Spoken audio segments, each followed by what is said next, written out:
नमस्कार. लक्षवेधीमध्ये आपल्या सगळ्यांचं स्वागत. मी प्रसाद काथे. 1 डिसेंबर पासून महाराष्ट्रात सरसकट सगळ्या इयत्तांच्या शाळा सुरू करण्याची घोषणा झालेली आहे. महाराष्ट्राच्या मंत्रिमंडळाने तसा निर्णय घेतलाय आणि शालेय शिक्षण मंत्र्यांनी या निर्णयाची अधिकृत घोषणा सुद्धा केलेली आहे. महाराष्ट्राच्या मुख्यमंत्र्यांच्या परवानगीनंतर हा निर्णय लागू होतोय हे सांगायला सुद्धा त्या विसरलेल्या नाहीत. मात्र इतकं सगळं होत असताना शाळा सुरू करण्याची ही नक्की घाई आहे की योग्य वेळ, याबाबत महाराष्ट्रात मतमतांतर सुरू झाली आहेत. महाराष्ट्रातल्या कोणत्या पालकांनी त्यांच्या पाल्यांना लसीकरण न झालेल्या अवस्थेत शाळेत पाठवायची परवानगी दिली आहे असा प्रश्न आता अनेक जण उपस्थित करतायत.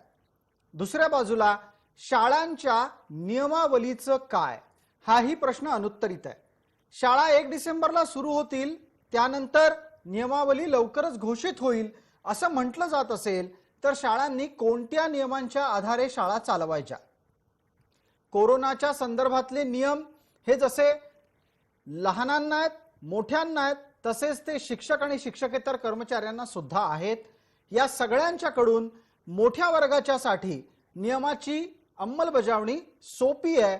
लहान मुलांच्या बाबतीत ती तुलनेने अवघड आहे आणि म्हणून लहान मुलांच्या बाबतीतल्या शाळा ज्या प्राथमिक आणि पूर्व प्राथमिक आहेत त्या शाळांच्या सुरू करण्याच्या बाबत काय म्हणून नियोजन असायला हवं, त्याचं मार्गदर्शन कधी होणार, हे सगळं चर्चेला आणलं जात असतानाच या बाबतीतही आपल्याला विसरता येणार नाही की जी कोविड टास्क फोर्स महाराष्ट्रात स्थापित आहे त्या कोरोना प्रतिबंधात्मक कृती दलाचं म्हणणं सुद्धा हे होतं. काही दिवसांपूर्वी त्यांच्याकडून आलेली वक्तव्य सुद्धा चर्चेत होती की लहान मुलांचं लसीकरण जर झालेलं नसेल तर शाळा सुरू करण्याची इतक्यात घाई करू नका. असं असताना सुद्धा जर शाळा सुरू होत असतील तर या शाळा फी वसुलीसाठी सुरू होत आहेत का, हा प्रश्नही उपस्थित राहीलच. लक्षवेधीत आज त्याच निमित्तानं चर्चा, शाळांची नियमावली कधी बनवणार?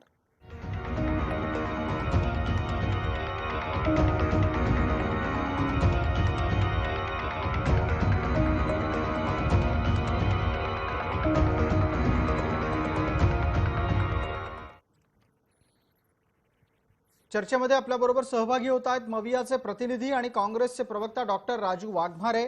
भारतीय जनता पार्टीकडून आपल्यासोबत प्रवक्ता प्रतिनिधी या नात्यानं प्रेरणा होनराव आहेत, पालक प्रतिनिधी या नात्यानं अमित होशिंग आहेत आणि गजाननराव एकबोटे आहेत, पुण्याच्या पीई सोसायटीचे संचालक.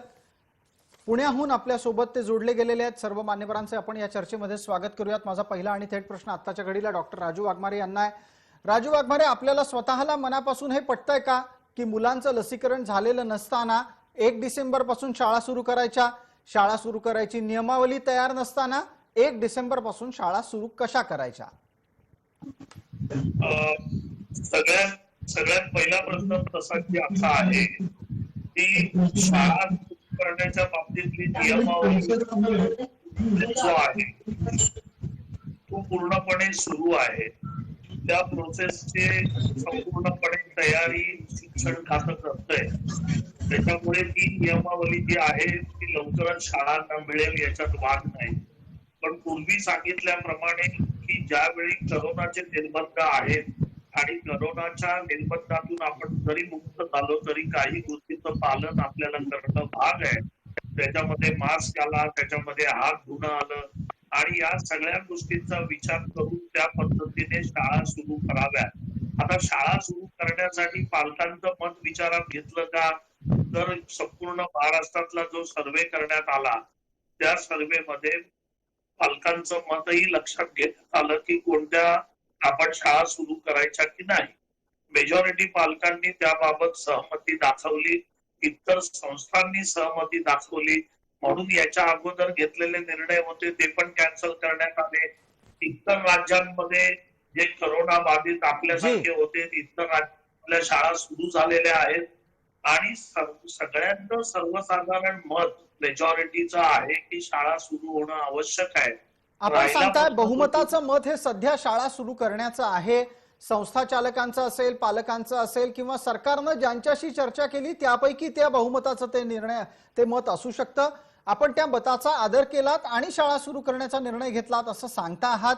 पटकन पुढचा प्रश्न या निमित्तानं मग संस्थाचालक आणि पालक यांना आधी विचारू, त्यानंतर आपण भारतीय जनता पार्टीची या सगळ्या प्रकरणावर प्रतिक्रिया घेऊ. भारतीय जनता पार्टीच्या प्रवक्ता प्रतिनिधी सुद्धा संस्थाचालक आहेत हे या निमित्तानं मी नमूद करतो.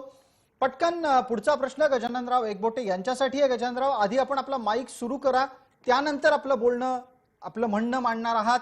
माझा प्रश्न असा आहे, सरकार जर सांगत असेल की बहुमताचं म्हणणं असं आहे की आता शाळा सुरू झाल्या पाहिजेत, तर हे बहुमत कुठलं आहे?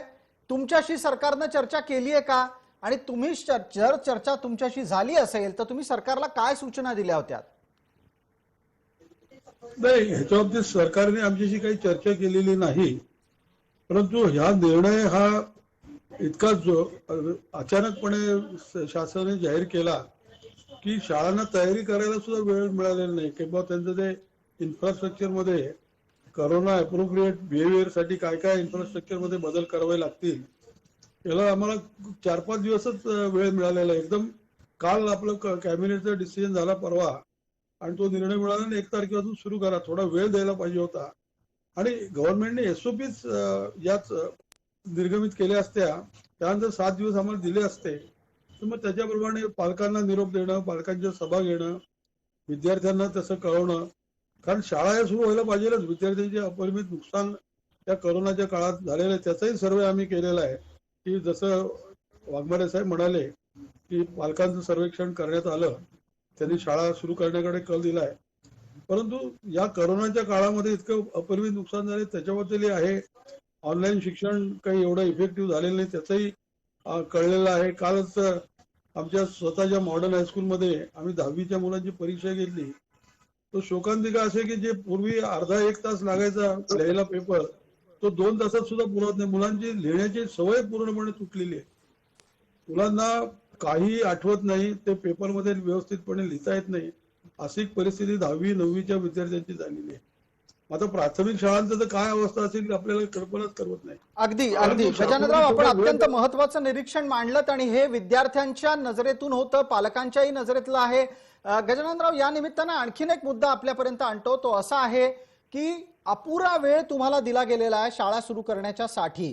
याआधी आतापर्यंत 4 वेळा शाळा सुरू करण्याची तारीख घोषित झाली, ती प्रत्येक वेळेला पुढे गेली. पर्यायानं शाळा सुरू करण्याच्यासाठी जो काही खर्च होता तो तुमच्याच खांद्यावर येऊन पडला.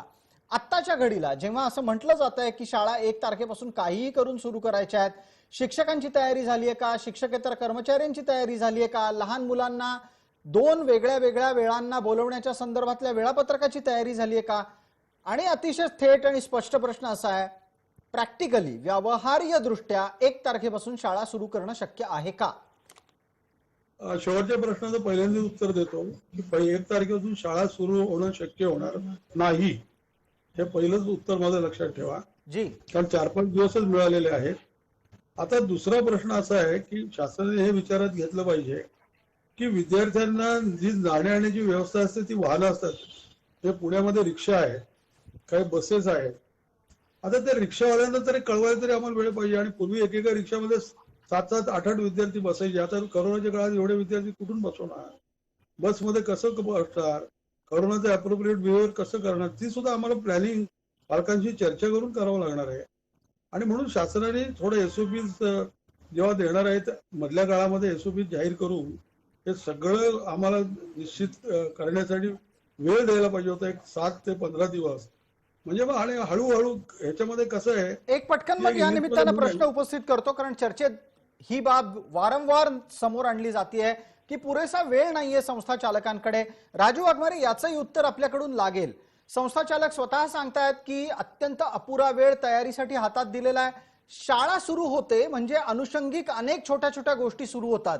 रिक्षा सुरू होतात, स्कूल बस सुरू होतात, महानगरपालिकांच्या क्षेत्रातल्या मोठ्या महानगरपालिकेच्या बससेवांमधल्या प्रवासाची चिंता करायची असते. हे सगळं चिंता न करताच निर्णय घेतला गेलाय असं दिसतंय.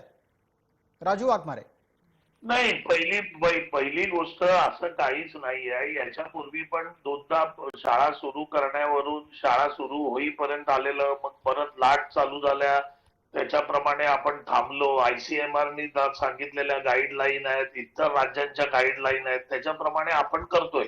आता 1 तारखेला आपण सांगितलं आणि 1 तारखेला जर आपल्याकडे काही सोयी नसतील आणि त्याच्यामुळे 2-4 दिवस लेट होणार असेल, 1 आठवडा लेट होणार असेल, तर त्याचं सरकार त्याबाबत नक्कीच काळजी घेईल आणि सामोपचाराची भूमिका घेऊन लवकरात लवकर कसं म्हणजेच करता राजू येईल हे वाघमारे, आपण करावं. प्रसंगी ही तारीख सुद्धा बदलायला तयार आहात?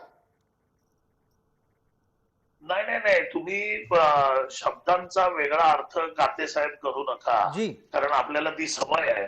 मी तुम्हाला काय सांगितलं, परत मराठीत एकदा सांगतो की 1 तारखेला आम्ही वेळ दिलेला आहे.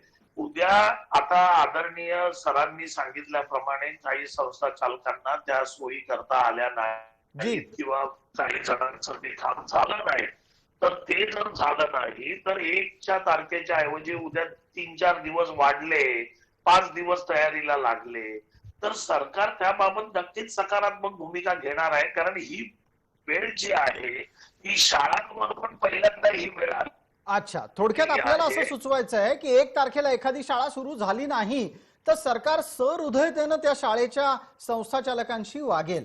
आपल्या सोबत अमित होशिंग आहेत, त्यांना या निमित्तानं काही मतं मांडायची आहेत, पालकांचे प्रतिनिधी म्हणून ते चर्चेत आहेत. प्रेरणाताई होनराव, मी आपल्यापर्यंत पोहोचतोच, एकदा पटकन पालकांची भूमिका ऐकणार आहोत. अमित होशिंग, आपण आपल्या पाल्याला सहजगत्या शाळेत पाठवणार आहात? सर नाही, एवढ्या सहजरित्या तर पाठवणार नाही. आणि आता जसं वाघमारे साहेबांनी म्हटलं, अरे जर सरकारला माहिती आहे की शाळा सुरू होऊ शकणार नाहीये तर मग 1 तारीख डिक्लेअर करा, जो तुम्ही डिसेंबरची 10 किंवा 15 तारीख डिक्लेअर करा. शाळांना स्टँडर्ड, जसं आता एकबोटे सरांनी म्हटलं, शाळांना स्टँडर्ड SOPs द्या. त्याच्या मागचं म्हणजे काय, रिव्हर्स इंटिग्रेशन ज्याला आपण म्हणतो ते करा. त्याचा विचार करा की त्याच्याकरता काय काय सुविधा किंवा शाळांना काय काय करावं लागेल. तर मग 1 तारखेला जसं आता सरांनी म्हटलं, म्हणजे परत मागचीच वेळ होती. आपण महिना 1.5 महिन्यापूर्वी पण या विषयावर बोललो होतो, तेव्हा पण हीच परिस्थिती होती की 1 तारीख डिक्लेअर करायची, या तारखेला शाळा सुरू होईल. अरे पण त्या शाळांची, संस्था चालकांची तयारी आहे का? आणि सगळ्यात महत्वाचं म्हणजे आता सर्वे बद्दल जे बोलले वाघमारे सर, तर सरकारने कोणासोबत केव्हा कुठे आणि कशा पद्धतीचा सर्वे घेतला हे आजपर्यंत, म्हणजे आमच्या नागपुरातल्या जवळजवळ 450-500 पालक माझ्या ओळखीचे आहेत, संपर्कात आहेत, त्यांच्यापैकी तर कोणाला माहित नाही हे गॅरंटेड. कारण असते तर मला इमिडिएटली आज 4 मेसेज आले असते. अमित होशिंग, कदाचित असं असू शकतं की सरकारनं त्यांच्याच पालकांशी, त्यांच्याच संस्था चालकांशी संवाद संपर्क केला असेल. पटकन एक प्रश्न या निमित्तानं प्रेरणा होनराव यांच्यासाठी आहे. प्रेरणाताई, आपण परिस्थिती पाहतोय, शिक्षण आणि शिक्षणाच्या विषयक विविध धोरणांच्या निमित्तानं गेले 2 वर्ष उडालेला बोजवारा पाहतोय. आता सुद्धा शाळा सुरू करण्याच्या बाबत काय परिस्थिती आहे ती संस्था चालक आणि पालकांनी थेट मांडली. सरकार अजूनही त्यांच्या निर्णयाच्या अंमलबजावणीबाबतही ठाम नाही. प्रसादजी, दुर्दैवाने या डिबेट मध्ये सुद्धा हे सिद्ध होतंय की सरकार किती कार्यक्षम आहे आणि किती अकार्यक्षम आहे. आपल्याला आता सांगायची, मला तर बोलण्याची आवश्यकताच नाहीये. प्रत्येक जण आपली बाजू मांडत असताना हे किती एकतर्फी झालंय आपल्याला दिसतंय. जर का सरकारला इतकाच पूर्ण विषयाचा अभ्यास होता तर संस्था चालकांना तयारी करण्यासाठी किती वेळ लागणार आहे याचं कसा काय अंदाज सरकारकडे नाहीये. विद्यार्थ्यांना तुम्ही सगळ्यात महत्वाची गोष्ट म्हणजे आता राजू वाघमारेजींनी सांगितलं की इतर राज्यांच्या SOPs, इतर राज्यांमध्ये काय चाललंय, आपल्याकडे काय चाललंय, याचं सगळं गणित घालता घालता 4 वेळेस डिक्लेरेशन करून 4 वेळेस त्यांनी रद्दचे निर्णय घेतले. त्याचा आउटकम हे इतरांकडे बघून त्यांनी केलंय. त्यामुळे महाराष्ट्राचा अनालिसिस हे पूर्णपणे शैक्षणिक पातळीवरती फेल आहे हे तर सिद्ध होतंयच. सोबतच जरा आजूबाजूच्या राज्यांचा जर आपण अभ्यास केला, कर्नाटकाचं उदाहरण घेऊ आपण. कर्नाटकाने ज्या वेळी शक्य आहे त्यावेळी आपली प्रोसेस अतिशय व्यवस्थितरित्या शैक्षणिक प्रोसेस कर्नाटकामध्ये राबवली. गुजरातचं उदाहरण आपण बघतो, तेलंगणा, आंध्र प्रदेश सगळ्यांकडे त्यांनी बघावं.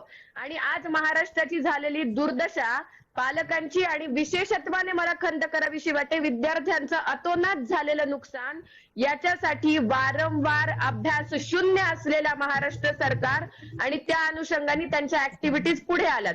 न ते KG पासून ते आपण PG करणाऱ्या विद्यार्थ्यापर्यंत जाऊ शकतो.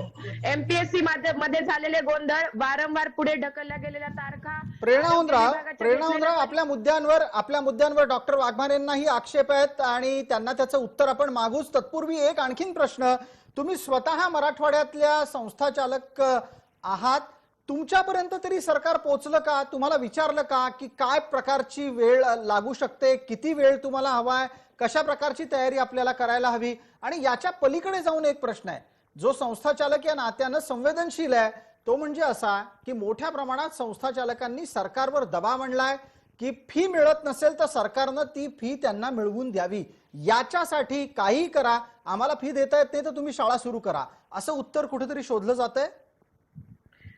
एकंदर शिक्षण व्यवस्थेमधले महत्वाची शिक्षण प्रणाली पुरवणारे संस्थाचालक यांचा विचार या सरकारमध्ये विद्यार्थ्यांप्रमाणेच शून्यपणाने केलेला आहे.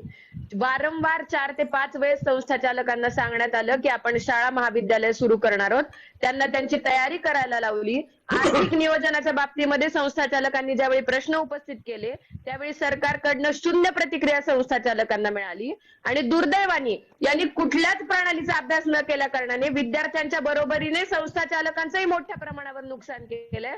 आता काहीही तोडगा काढता येत नाही म्हणून केविलवाण्या परिस्थितीमध्ये काहीतरी घेतलेला अभ्यास, शून्य डिसिजन हा आता महाराष्ट्राला. डॉक्टर वाघमारे, आपलं उत्तर यावर अपेक्षित करतोच, पण एकदा पटकन अमित होशिंग यांनाही संधी देतो. अमित होशिंग, आपला माईक सुरू करा आणि तुम्हाला आता नक्की या चर्चेतल्या वळणावर काय मत मांडायचंय तेही सांगा. 30 सेकंद देतो आपल्याला. सर, सगळ्यात महत्वाची गोष्ट म्हणजे वॅक्सिनेशन बद्दल आम्ही माननीय शिक्षण मंत्री आणि मुख्यमंत्र्यांना आम्ही एक प्रपोजल दिलं होतं की जे शाळा आणि एज्युकेशन इन्स्टिट्यूशन आहेत त्यांनाच वॅक्सिनेशन सेंटर का नाही बनवत, त्यांच्याकडनं प्रॉपर त्यांच्या जितके रजिस्टर्ड विद्यार्थी आहेत त्या सगळ्यांची लिस्ट घ्या, तेवढे वॅक्सिनेशन घ्या, दिवस ठरवून क्लास वाईज त्यांच्याकरता वॅक्सिनेशन मागवा आणि त्या दिवसाला पेरेंट लोकांना बोलून त्यांचे वॅक्सिनेशन करवा.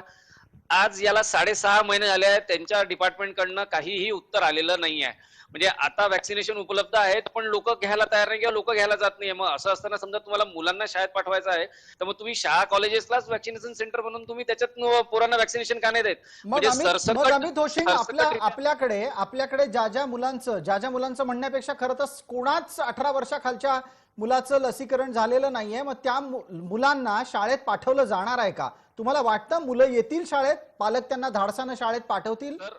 Sir, to be very honest, आता नागपुरातल्या काही स्कूल्सनी शाळा सुरू केलेल्या आहेत अल्टरनेट डे, म्हणजे सेक्शन 1 सेक्शन मधले 10 लोक 20 लोक असे सकाळी दुपारी संध्याकाळी असे आलटून पालटून त्यांनी आता सुरू केलेले आहेत. म्हणजे 9वी 10वीचे बेसिकली क्लासेस. तर 40 लोकांच्या क्लास मधला फक्त 3 किंवा 4 जण शाळेत येतात, बाकी सगळे जण घरी आहेत. का? तर मुलांचं वॅक्सिनेशन झालेलं नाहीये म्हणून. आता शाळेत येणारे शिक्षक लोक वॅक्सिनेटेड आहेत की नाही, त्यांचे 2 डोसेस झाले आहेत की नाही, किंवा ते कुठे येतात या भीतीने पालक तिथे पाठवायला तयार नाही. ठीक आहे. डॉक्टर वाघमारेंसाठीचे या निमित्ताने उपस्थित झालेले विविध प्रश्न आहेत. डॉक्टर वाघमारे, फी वसुलीसाठी शाळा सुरू करण्याचं धोरण राबवलं जातंय का? तुमची शाळा तुमची जबाबदारी, आता ही अशी नवी घोषणा आहे. सगळ्यात पहिली गोष्ट म्हणजे किती पोरकटपणाने आणि केविलवाणेप्रमाणे असे आरोप केले जातात हे बघून अक्षरशः शिक्षण खात्याच्या चर्चेला आपण बसलोय आणि आपलं ज्ञान कितपत आहे हे कळतंय. कसं आहे खातेजी, वेडा माणूस असेल ना, वेडा मनोविकाराने त्रस्त, तर त्याला तुम्ही काहीतरी ट्रीटमेंट देऊन दुरुस्त करू शकता. पण जर वेडेपणाचं ढोंग घेतलेला भाजप सारखा पक्ष असेल आणि त्याचे नेते आणि तिने बोलूच शकत नाही, कारण वेडेपणाचं ढोंग घेतलेलं आहे. आता कसं आहे की भाजपच्या काळात देश स्वतंत्र झाला, गेल्या 2 वर्षामध्ये संपूर्ण शिक्षण पातळी घसरली. याच्या 5 वर्ष आधी सगळी बरोबर होती, संस्थाचालक पण बरोबर होते. करोनाचं वाटोळं ज्या देशाचं या भाजपच्या सरकारने केलं त्या काळामध्ये काय देशाचं वाटोळं झालंय त्याच्यामध्ये विषयांतर होत आहे. विषय काय आहे? इथे भाजप आणि काँग्रेस चालू नाहीये, ही भाजप आणि काँग्रेसची लढाई नाहीये. त्यावरती चर्चा करा सर. वाघमारे साहेब, हे भाजप काँग्रेसची लढाई नाही. मुलांचं शिक्षण आणि मुलांचं वॅक्सिनेशन याच्याबद्दल उत्तर द्या. सरकारला प्रपोजल देऊनही सरकारने महाराष्ट्रातले पालक नाही आहात, दिस इज नॉट एक गोष्ट लक्षात घ्या. त्या तुम्हाला विचारल्यावर प्रत्येक पालकाला विचारलं असं डॉक्टर वॅक्सिनेशन बद्दल आपण मुद्द्याला राहून बोलूयात का? डॉक्टर, आपल्याला असं वाटतं ना की पोरकट चर्चा होऊ नये, आपण मुद्द्याला राहून बोलूया. मूर्खासारखं आपण बोलतोय आणि कशासाठी बोलतोय हे सगळं? या देशातील, या महाराष्ट्रातील प्रत्येक मुलाला शिक्षण मिळालं पाहिजे. जो शिक्षण प्रणालीच्या बाहेर पडलेला आहे त्याला आतमध्ये आणलं पाहिजे. आदरणीय सर काय म्हणाले की मुलांची परिस्थिती काय आहे, का तर ऑनलाईन वर ज्या परिस्थितीमुळे मुलं शिक्षण घेत आहेत त्यांना प्रणालीमध्ये आणणं गरजेचं आहे. सर, पण हे मुलांचा आणण्यासाठी धोक्यात सगळे टाकणं नाही ना. जीवाच्या प्रयत्न किमतीवर हे सगळे शिक्षण नाही. प्रयत्न मिळून करायला पाहिजे. पहिलं मुलांचं वॅक्सिनेशन हे सगळे अहो. वॅक्सिनेशन अख्ख्या देशामध्ये 18 वर्षाखालील मुलांचं झालेलं नाही. इतर राज्यांमध्ये शाळा चालू झाल्या की नाही? अरे सर, डॉक्टर काय एक मिनिट, अमित होशिंग थांबा. मला एक डॉक्टरांना थेट प्रश्न विचारायचा आहे, तो कोविड टास्क फोर्सच्या निमित्तानं आहे. अमित होशिंग, आपण माझ्या प्रश्नाला पूर्ण होऊ द्या. त्या निमित्तानं डॉक्टर वाघमारे यांना बोलण्यासाठी नवा मुद्दाही मिळू शकतो. डॉक्टर, पण विरोधाला विरोध नाही करायचा या हिशोबाने बोलू नका, कारण भाजपचं म्हणणं वेगळं आहे. त्यांना तुम्ही चांगलं केलं तरी वाईट आणि आम्ही वाईट केलं तर वाईट. त्याच्यामुळे भाजपला उत्तर द्यायला किंवा ऐकून घ्या, भाजपला उत्तर द्यायला आमच्याकडे वेळ पण नाही आणि आम्ही त्यांना तेवढी किंमतही देत नाही. डॉक्टर वाघमारे, त्यांचं वागणं त्याला काही किंमत अजिबात डॉक्टर नाही. वाघमारे, आपण मुद्द्यावर येणार आहात. डॉक्टर वाघमारे, आपण मुद्द्यावर येणार आहात. तर मला आपल्याला एक थेट प्रश्न विचारायचा आहे. आपण आता 1 तारखेला शाळा सुरू करण्याच्या संदर्भातला निर्णय घेतला. आजची तारीख आहे 26. 25 तारखेला हा निर्णय घोषित झाला. 25 तारखेला तुम्ही निर्णय घोषित करण्याच्या 4 दिवस आधी काय घडलं हे आपल्याला डॉक्टर वाघमारे लक्षात असेल. या 4 दिवसाच्या आधी तुमच्याच राज्याची स्थापन झालेली कोविड टास्क फोर्स अर्थात कोविड कृती दल यांनी सांगितलं की शाळा इतक्या घिसडकाने, इतक्या तातडीनं निर्णय घेऊ नयेत, इतक्या घाई गर्दीनं त्या शाळा सुरू करू नयेत, कारण लसीकरण झालेलं नाही. डॉक्टर, आपली स्वतःची टास्क फोर्सच हे सांगतेय. बरं, दुसरा मुद्दा, अहो आरोग्य मंत्र्यांना भीती आहे की डिसेंबरमध्ये 3री लाट येणार. आरोग्य मंत्री सांगतात डिसेंबरमध्ये 3री लाट येणार. शिक्षण मंत्री सांगतात शाळा सुरू करा. यातला ताळमेळ हा कोणी बघायचा? डॉक्टर वाघमारे, सगळ्यात पहिली गोष्ट प्रसादजी, ICMR सांगितलंय की 3ऱ्या लाटेचं अजून काही ठरलेलं नाही. पूर्ण देशामध्ये ICMRच्या घोषणेवर संपूर्णपणे देश चालतो. एक गोष्ट लक्षात घ्या, आपल्या टास्क फोर्सनी हे पण सांगितलं की जर शाळा सुरू केली तर त्याच्यातही हरकत नाही, एकदम नाही म्हणून टास्क फोर्सनी पण सांगितलेलं नाही आणि ICMRनी पण सांगितलेलं नाही. त्याच्यामुळे एका बाजूला घोषणा पण करायच्या की शाळा सुरू होत नाही, शाळा सुरू होण्याचा प्रयत्न केला तर दुसऱ्या बाजूनी बोलायचं की यांना काळजी नाही. कसं आहे, त्याच्यामुळे आम्ही आमच्या पद्धतीने वागायचं ठरवलेलं आहे. ठीक आहे, आम्ही पालकांचं सहमती घेतलेली आहे. तुम्ही तुमच्या पद्धतीनं वागताना संस्था चालक आणि पालकांचं मत विचारात घेणार आहात का? खात्याला विचारले आणि या सगळ्यांचा विचार करून महाविकास आघाडीने हा निर्णय घेतलाय आणि तो निर्णय घेऊन आम्ही पुढे जाऊ. ज्यांना शाळेत पाठवायचंय त्यांनी पाठवा. शाळेत पाठवल्यानंतर करोना ज्ञान वापरा. ICMRच्या घोषणेवर संपूर्ण देश चालतो. एक लक्षात घ्या, कोरोना नंतर डिझास्टर मॅनेजमेंट ऍक्ट हा लागू झाल्यानंतर ICMRच्या गाईडलाईनवर देश आणि राज्य चालवायची असतात आणि ICMRच्या गाईडलाईनवर आम्ही चालतोय. आणि सगळ्याच ICMRच्या गाईडलाईन अर्थात मार्गदर्शक तत्वांना महाराष्ट्रात पालन केलं जात आहे असं नाहीये. डॉक्टर, आपण केवळ आणि केवळ ICMRच्याच तत्वांचं पालन करत प्रत्येक निर्णय घेता असं घडतही नाहीये. अमित होशिंग, थोडंसं थांबा. आपल्या सोबत असलेले गजाननराव एकबोटे हे प्रख्यात सर्जन आहेत, स्वतः डॉक्टर आहेत, त्याचबरोबर ते शिक्षक म्हणून सुद्धा परिचित आहेत. त्यांच्या इकडे आपण या निमित्तानं चर्चेला नेऊ. डॉक्टर, एकच मिनिट, मला पुढचा मुद्दा घ्यायचा आहे, तो पटकन प्रेरणाताई होनराव यांच्याकडून घ्यायचा आहे. प्रेरणाताई, निर्णय घेण्याची प्रक्रिया कशी आहे ते समोर आलं. त्यांनी स्पष्टपणे सांगितलं आम्ही आमच्या पद्धतीनं निर्णय घेणार आहोत. वॅक्सिनेशन सेंटर बनवा, तेव्हा काय केलं?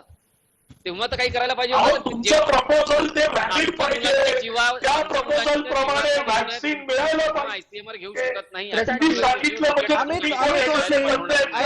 एक मिनिट. अमित होशिंग आणि डॉक्टर वाघमारे, आपण दोघांनी थांबावं. मला पुढचा प्रश्न, पुढचा चर्चेत मुद्दा आणण्याच्या साठी प्रेरणा होनराव यांच्याकडे न्यायचा आहे. त्यांना प्रश्न विचारलाय, ते उत्तर देत आहेत.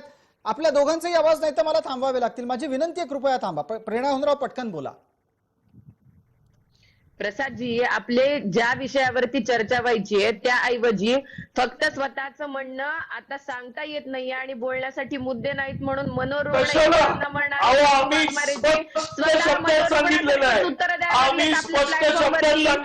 विद्यार्थ्यांच्या दृष्टीने भाजपचे प्रवक्ते हे पूर्णपणे या तरुणामध्ये मनोरुग्ण झालं. पक्ष हा पूर्णपणे मनोरुग्णांचा पक्ष झालेला आहे. डॉक्टर काय बोलतोय? अहो, डॉक्टर असलेला आपल्यासारखा माणूस अशा प्रकारे चर्चेत का सहभागी होतो? मग दुसऱ्यांवर का म्हणून पोरकटपणाचे आरोप करतो? डॉक्टर आपण असं बोलणं शोभत नाही आपल्याला. डॉक्टर आपण थांबा. त्यांच्या प्रश्नाला उत्तर द्यायची महाविकास आघाडीला अजिबात गरज नाही. एवढं लक्षात घ्या. वाघमारे साहेब, आपण पालक आणि संस्थाचालकांना उत्तर द्या. तुम्हाला भारतीय जनता पार्टीला नाही ना द्यायचं उत्तर, नका देऊ उत्तर. मला प्रश्न तर विचारू द्या. भाजपला प्रश्न विचारले, भाजप उत्तर देत आहे. जनतेला भाजपला उत्तरं द्यायची आहेत आणि त्यांचं मत पोहोचवायचंय. किती कर्तव्य शून्य आपण समजलं ना? कारण मानसिक ऋण झालेले आहोत आपण. भाजपच्या नेत्यांचं प्रवक्त्यांचं मानसिक संतुलन बिघडलेलं आहे. त्याच्यामुळे तुमच्या प्रश्नांची उत्तर आम्ही कशाला द्यायची? वेळेच्या प्रश्नांना उत्तर देणं हे महाविकास आघाडीला शक्य नाही. वेळेला आम्ही शाणे करू शकत नाही. डॉक्टर वाघमारे, भाजपच्या नेत्यांना आणि प्रवक्त्यांना जे मनोरुग्ण झालेले आहेत त्यांना सुधारणं हे महाविकास आघाडीला शक्य नाही. त्याच्यामुळे विनोदाला विरोध करणाऱ्या मनोरुग्ण भाजपच्या प्रवक्त्यांना आणि मनोरुग्ण झालेल्या नेत्यांना सुधारणं हे पूर्णपणे महाविकास आघाडीच्या हाताबाहेर आहे. त्याच्यामुळे आम्ही आमच्या प्रश्नांना उत्तरं देण्याचा आणि मनोरुग्णांना चांगलं करण्याचा प्रयत्न आम्ही करत नाही. ठीक आहे. डॉक्टर वाघमारे, आता जरा थांबा. डॉक्टर वाघमारे, आपण थांबा. माझी विनंती आहे की आपण डॉक्टर वाघमारेंना थोडा वेळ थांबायला लावणार आहोत. त्यांचा आवाज बंद करावा लागेल नाही तर. डॉक्टर वाघमारे आणि प्रेरणा होंद्राव आपण थांबणार आहात. डॉक्टर वाघमारे, प्रेरणा होंद्राव, आपण दोघांनीही शांत होणं गरजेचं आहे. या दोघांचेही आवाज कमी करावेत. मला संस्थाचालक आणि पालक प्रतिनिधी या दोघांच्याकडून मतं हवी आहेत. गजाननराव एकबोटे, सरकारच्या पातळीवरचा काय गोंधळ आहे तो समोर आलाय. सरकार आपल्या निर्णयावर ठाम आहे. 1 तारखेला शाळा सुरू करायला असं सांगून सुद्धा नाही सुरू झाली तरी चालेल इतकं लवचिक व्हायला तयार आहे. या सगळ्या गडबडीतून येणारं शैक्षणिक वर्ष नक्की संपणार कधी आहे आणि या शैक्षणिक वर्षाच्या 10वीच्या परीक्षा कधी होणार आहेत? गजाननराव, प्रसादजी, काय आहे याच्यामध्ये 2 मुद्दे या वादांमध्ये आपण विसरतोय की आता शाळा 1ली ते 7वीला शासनाने 1 डिसेंबर पासून सुरू करण्याचा मानस व्यक्त केलेला आहे. आता 8वी ते 10वीचं स्टॅटिस्टिक्स पाहिलं तर केवळ 25% मुलं शाळेत येत आहेत. पालक लोक घाबरून मुलांना पाठवत नाहीत शाळांमध्ये, वॅक्सिनेशन झालेलं नाही म्हणून. आता 1ली ते 7वी ही तर अजून लहान मुलं आहेत, तर पालक लोक इतके घाबरलेले आहेत ते अजिबात पाठवणार नाही. 3-4 मुलं येतील फक्त एका वर्गात. त्यामुळे मला असं वाटतं की शासनाने पुरेसा संस्थाचालकांना द्यायला पाहिजे आणि त्यामध्ये इन्फ्रास्ट्रक्चर, पालकांची मनोभूमिका, ऑनलाईन ऑफलाईन शिक्षणाचं ब्लेंडेड व्हर्जन सुरू करावं लागेल आम्हाला. निम्मी मुलं ऑनलाईन, निम्मी मुलं ऑफलाईन, त्याच्या एसओपीत आम्हाला शाळेच्या स्तरावर तयार करा की डबे कोणी मोबाईल स्थिर ठेवा. शाळेचा वेळ आम्हाला ठरवावा लागेल. ते कुठल्या वाहनाने येणार त्याच्या एसओपीत आम्हाला ठरवावे लागतील. असं एकदम तुम्ही आदेश काढला ना 1 डिसेंबर 4 दिवसापासून चालू होणार नाही. वाघमारे साहेब, आपला सुद्धा आपण लक्षात घ्या की संस्थाचालक म्हणून आपण आमच्या खुर्चीवर बसा कृपा करून आणि आमच्या अडचणी तुम्ही समजून घ्या की या ठिकाणी लहान मुलांचं आयुष्य महत्वाचं आहे, त्यांचं जीवन महत्वाचं आहे.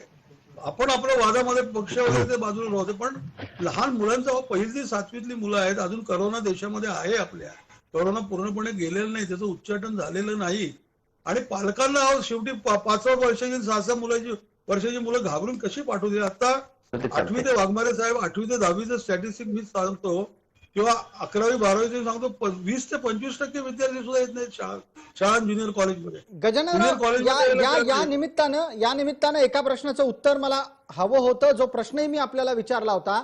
हे शैक्षणिक वर्ष किती पुढे जाईल आणि या यंदाच्या मुलांची शेवटची परीक्षा, मग ती 10वीची असो किंवा दैनंदिन आपल्या नैमित्तिक त्यांच्या यंदाच्या शैक्षणिक वर्षाची असो, ती कधी होईल? सर्वसाधारणपणे फेब्रुवारी, मार्च, एप्रिल पर्यंत परीक्षा आटपतात आणि पुढचं शैक्षणिक वर्ष जूनला सुरू होतं.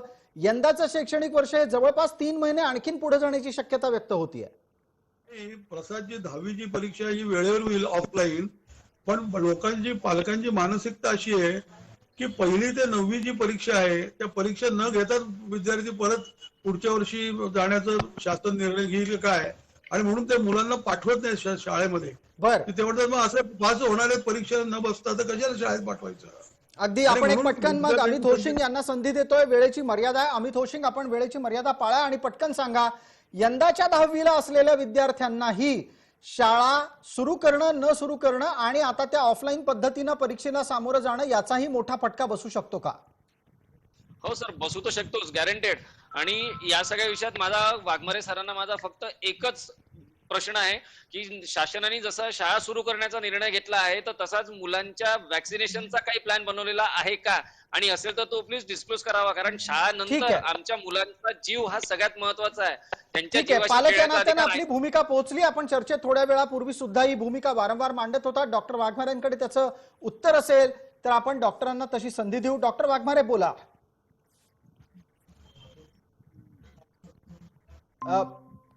डॉक्टर वाघमारे, आपल्याला म्यूट काढायचं आहे, आपला माईक सुरू करायचा आहे. वॅक्सिनेशनच्या बाबतीत राज्य सरकारने केंद्र सरकारकडे मागणी केलेली आहे. शाळा सुरू करायच्या आहेत, लहान मुलांचं वॅक्सिन आम्हाला लवकरात लवकर मिळावं त्या दृष्टीने राज्य सरकारने मागणी केलेली आहे. ICMR आणि वॅक्सिनेशन डिपार्टमेंटचं ज्या पद्धतीने सप्लाय होईल त्या दृष्टीने मध्ये आम्ही एक स्टेटमेंट दिलेली टास्क फोर्सनी की शाळा सुरू केल्यानंतर शाळेतच वॅक्सिनेशन मुलांचं करू असं टास्क फोर्सचं मत होतं. ठीक आहे. आणि ते मत त्यांनी राज्य सरकारला कळवलं होतं. त्या दृष्टीने सगळे प्रयत्न सुरू आहेत. शेवटी वॅक्सिनेशन हे केंद्राच्या हातामध्ये आहे, राज्य सरकारच्या हातामध्ये नाही. ठीक आहे डॉक्टर वाघमारे, वेळेची मर्यादा आहे, आपला मुद्दा पोहोचला. लहान मुलांच्या लसीकरणाची जबाबदारी केंद्राची आहे. केंद्र याबाबत मदत करेल का, असा आता राज्य सरकारचा सवाल आहे. प्रेरणा हुंदराव, 30 सेकंद शेवटची. आपला प्रश्न पुन्हा विचारणार प्लीज. जी, मी असं म्हणालो, काँग्रेसचं म्हणणं असं आहे, काँग्रेस किंवा महाराष्ट्रातल्या सरकारचं म्हणणं असं आहे की लहान मुलांच्या लसीकरणाची जबाबदारी घेऊन पुरेसं लसीकरण उपलब्ध करून देणं ही केंद्राची जबाबदारी आहे. त्या आधारे लहान मुलांच्या लसीकरणाच्या बाबतचे पुढचे प्लॅन ठरवले जातील. आता त्यांनी आधी या सगळ्या गोष्टींची माहिती घ्यावी आणि मगच शाळा सुरू करण्याचा, लहान मुलांच्या आयुष्याशी खेळण्याचा त्यांना काही एक अधिकार नाही. सरकार म्हणून जबाबदारीने जेवढं करता येतं तेवढं आधी प्रॉम्प्टली करावं आणि मग जे करता येत नाही त्या विषयामध्ये त्यांनी पडू नये, त्या अनुषंगाने विचारही करू नये, कारण आतापर्यंत शून्य जबाबदारी घेऊन काम करणारे सरकार या पुढेही काही करेल अशी अपेक्षा नाही. ठीक आहे, क्लिअर होईल. आपला मुद्दा पोहोचला. वेळ मर्यादेपोटीच मी आपल्याला थांबवतोय. आपण सर्व मान्यवर चर्चेत सहभागी झालात त्याबद्दल आपले मनपूर्वक आभार. लक्षवेधीमध्ये तूर्तास इतकंच. सर्व प्रेक्षकांना जय महाराष्ट्र.